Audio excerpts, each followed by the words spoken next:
O Senhor esteja convosco. Proclamação do Evangelho de Jesus Cristo, segundo Lucas.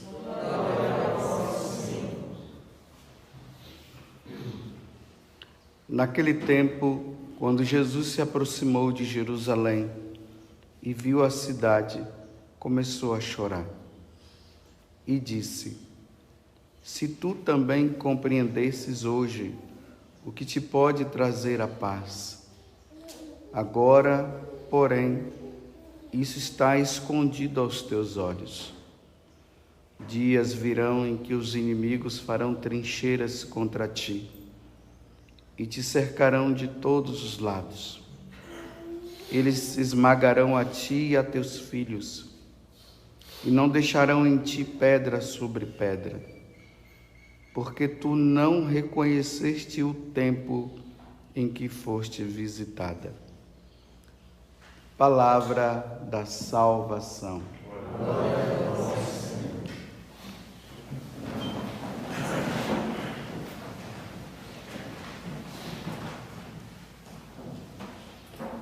Estamos agora no capítulo 19, versículo 41 a 44 do Evangelho de São Lucas, dentro dessa sequência do tempo comum que nós estamos caminhando.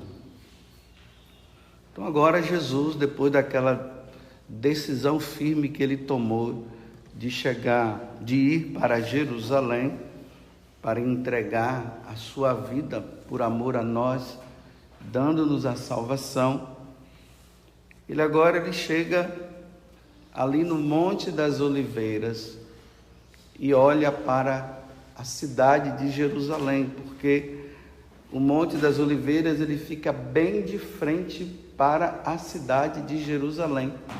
Então dali ele contempla, ele vê toda a cidade. E aí, em vez de ele se alegrar, aqui mostra que ele chorou.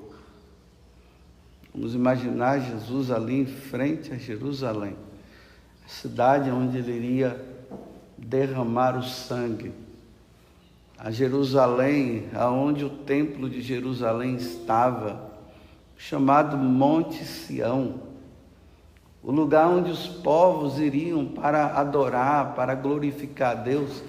Ele olha para Jerusalém e chora. E aí, diante desse choro, ele diz: se vocês soubessem o tempo em que fostes visitada. Então lembremos que Jesus, ele veio do céu para visitar-nos e nos salvar.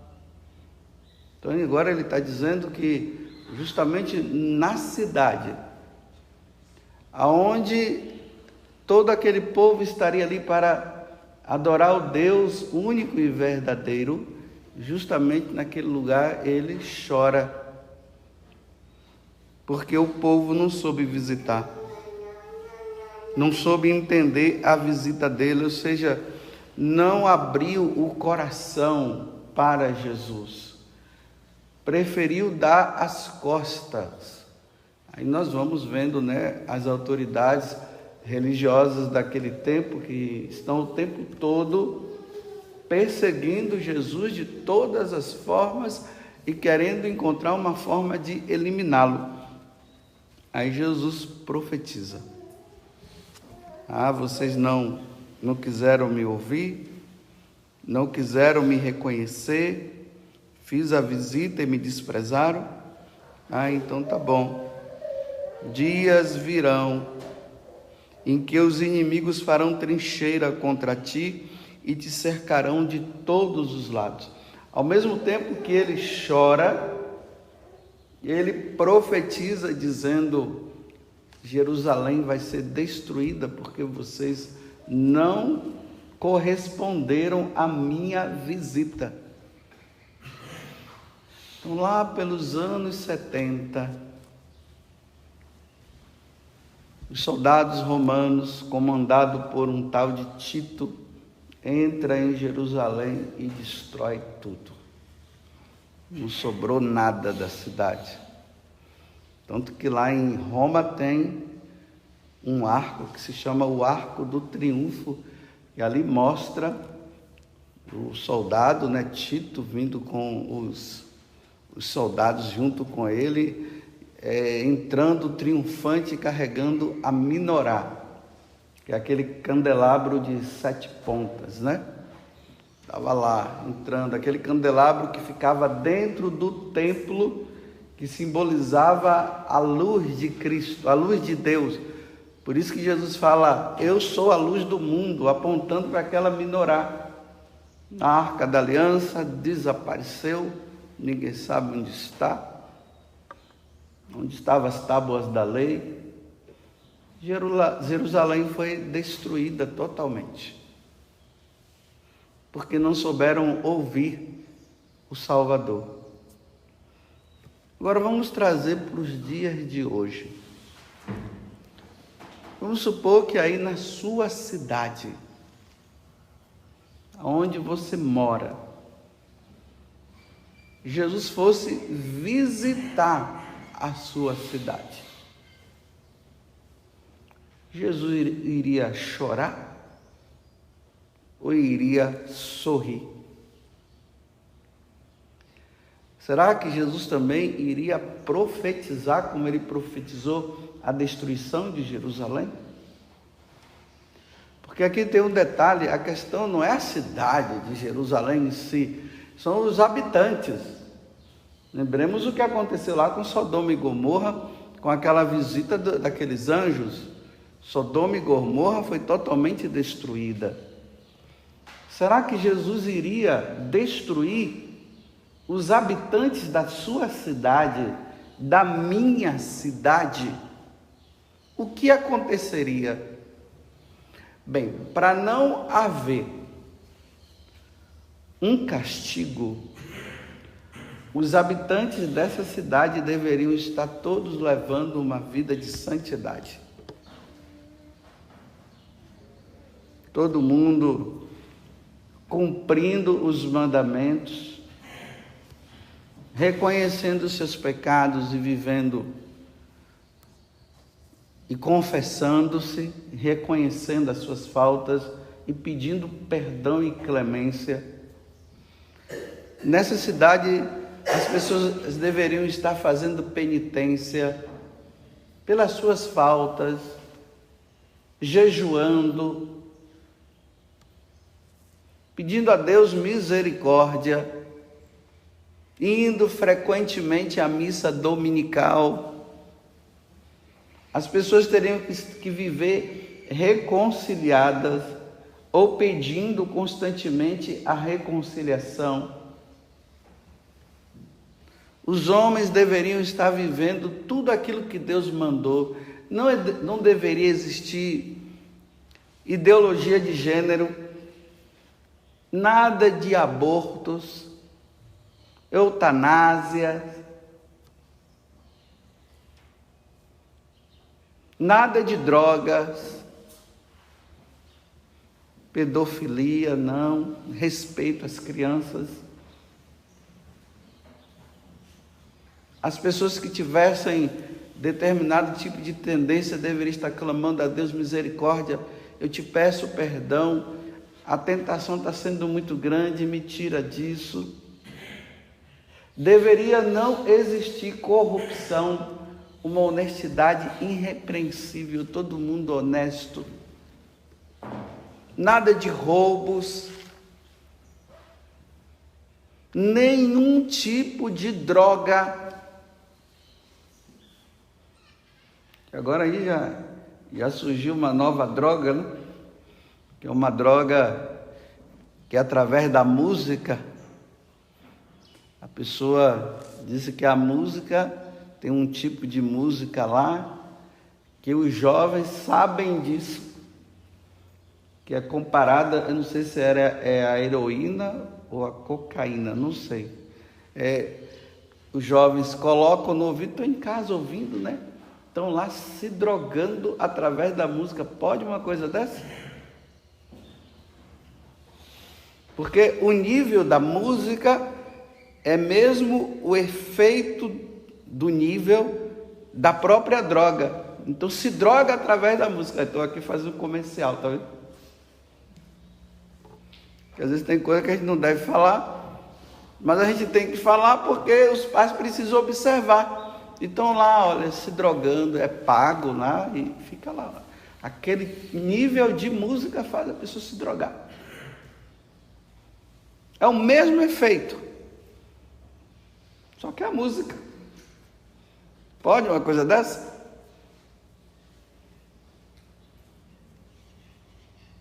Então, diante da sociedade, Jesus iria chorar? Ou iria se alegrar? Será que ele iria dizer a mesma coisa que ele disse para Jerusalém? Ah, Jerusalém, se tu soubesses quem foste te visitar, mas vocês não quiseram. Vocês preferiram essa mundanidade, esse mundo de pecado, de atrocidade, foi isso que vocês preferiram. Ah, então tá bom. Uma vez que vocês são visitados e vocês não me aceitam, dias virão em que os inimigos farão trincheiras. Então aqui dias virão em que, se não houver arrependimento por parte de cada um, haverá um castigo maior do que simplesmente a destruição da cidade de Jerusalém. Será a destruição de cada um, de cada pessoa, por optarem pelo pecado e não pela graça. Em vez de optarem pela salvação, optam pela perdição. Bem, o consolo é que na nossa cidade, na sua cidade, existem pessoas santas, sim. É um pequeno grupo, não é um grande grupo, não. É um pequeno grupo de pessoas que estão lutando pela santidade, estão fazendo de tudo, estão revendo as suas vidas, pessoas que realmente viviam uma vida errada e agora eles não querem viver. Existem homens que têm questões com homens que estão voltando para a igreja e estão dizendo: eu não quero mais viver essa vida, e está pedindo perdão e misericórdia a Deus. Pessoas que abortaram, praticaram o aborto e agora estão voltando e estão dizendo: Senhor, eu vim aqui pedir perdão e penitência pelos abortos que eu cometi. Pessoas que deixaram a droga, que estão deixando a droga, casamentos que estavam se desfazendo através do adultério, e homens e mulheres arrependidos estão pedindo perdão a Deus, chorando e dizendo: eu não quero mais saber disso, quero viver sim uma vida santa.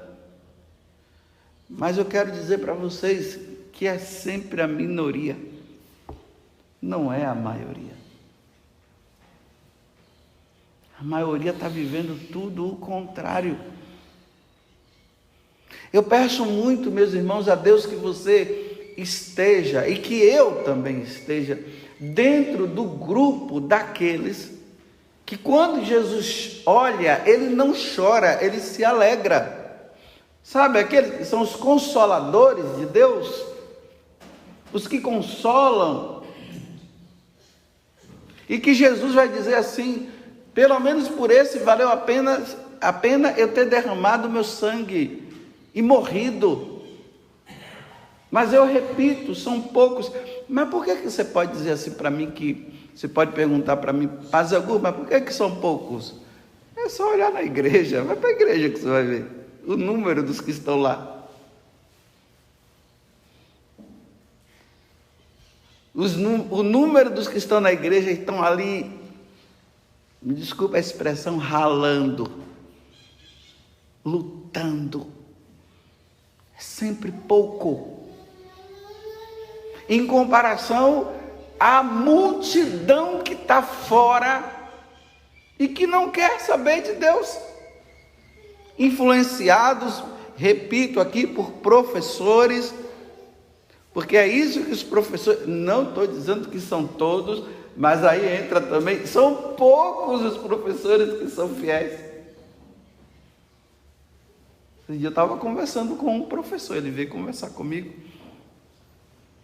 Ele é professor de biologia. Ele disse: mas padre, como é difícil lá na sala de aula, dar aula e através da biologia levar os alunos à compreensão da existência de Deus. Como é difícil, é a maioria, é uma chacota só. Ficam até rindo de mim quando eu falo alguma coisa em relação a isso. Riem de mim, porque na cabeça deles está que Deus não existe. Aí fala da evolução, do evolucionismo, do Big Bang, acredita somente daquilo que esses filósofos ateus ensinaram. Um professor que sofre, porque ele é católico, ele é cristão,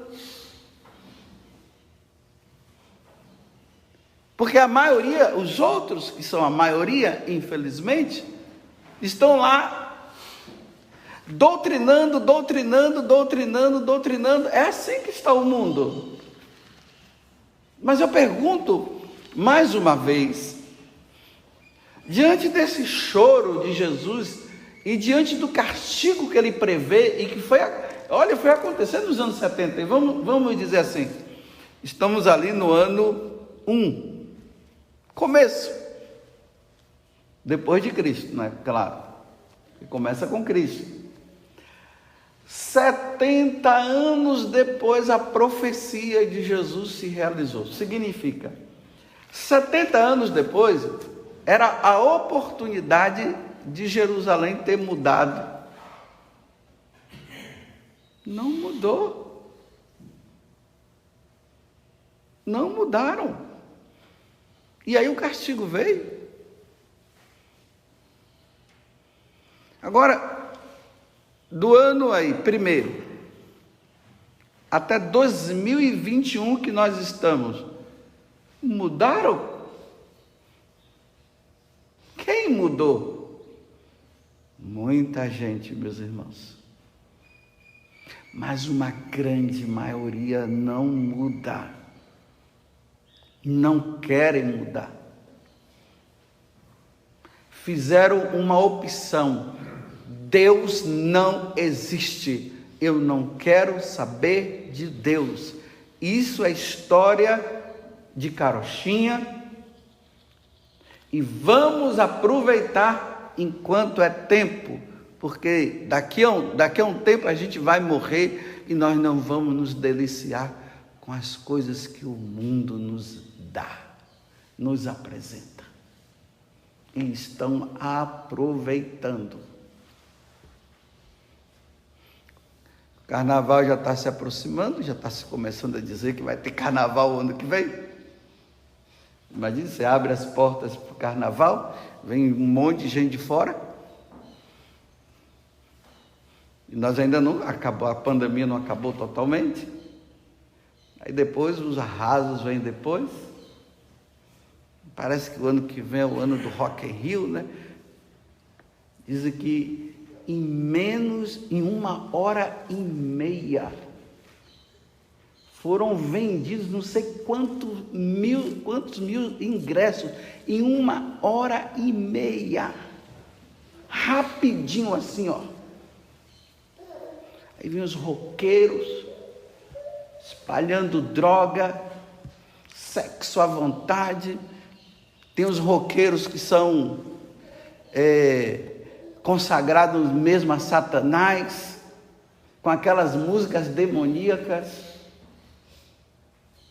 E pasmem, existem pais católicos e muito católico, que até prega o evangelho que vai levar os seus filhos para o Rock in Rio. Porque o filho quer ir, então vai levar. Não, porque é o sonho do meu filho, o que é que tem? Não tem nada de mal. É a realização do sonho de ver aquele roqueiro. Qual? O guitarrista satânico? Que vai cantar a liberdade, a liberdade do sexo, a liberdade da droga, que através das suas músicas vão dizer que Deus não existe e que vão aclamar Satanás. Com as suas músicas tocantes, né? Pesada.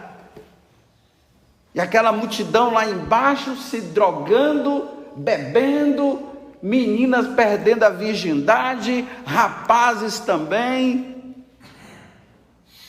E eu repito, pais católicos e que prega o evangelho vai levar os seus filhos para lá. Aí eu pergunto, a vida cristã é uma brincadeira? No palco eu sou uma coisa, mas no palco da vida eu sou outra? Aí depois lá na frente, quando os filhos estão na droga, quando os filhos estão se prostituindo, quando os filhos estão dizendo que Deus não existe, que não quer saber de Deus, aí ficam rezando, pedindo a um e pedindo a outro para rezar, ficam todos loucos e acreditando na misericórdia de Deus, que no final todo mundo vai para o céu.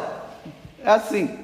Não tentarás o Senhor teu Deus, mas vai tentando o seu Deus com tudo.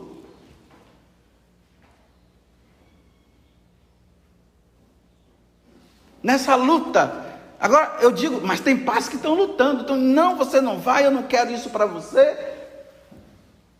E os filhos brigando com os pais. Então, Deus está muito contente com a sua cidade e a minha, né? Está feliz quando ele chega lá e diz assim, ah, que consolo, vocês são meu consolo. Está bonitinho, né? Então eu peço encarecidamente que você seja o consolo de Deus. Seja diferente. Não tenha medo de ser diferente nesse mundo que está aí. Louvado seja nosso Senhor Jesus Cristo e a nossa Mãe Maria Santíssima.